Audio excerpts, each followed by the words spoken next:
18th July 2025 Top 5 Current Affairs.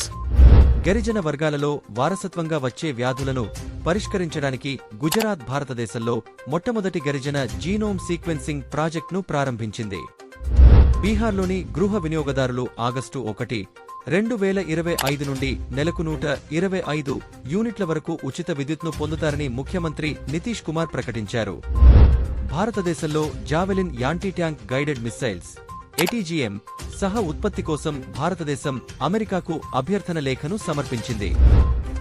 NPCI international payments limited భారతదేశం మరియు Singapore మధ్య UPI పేనావ్ real time చెల్లింపు లింకేజీకి మరో 13 బ్యాంకులను లింక్ చేసింది. 2024-25 FIH హాకీ ప్రో లీగ్ సందర్భంగా పోలిగ్రాస్ మ్యాజిక్ స్కిల్ అవార్డును గెలుచుకున్న తొలి భారతీయురాలు దీపికా సెఖ్రావత్.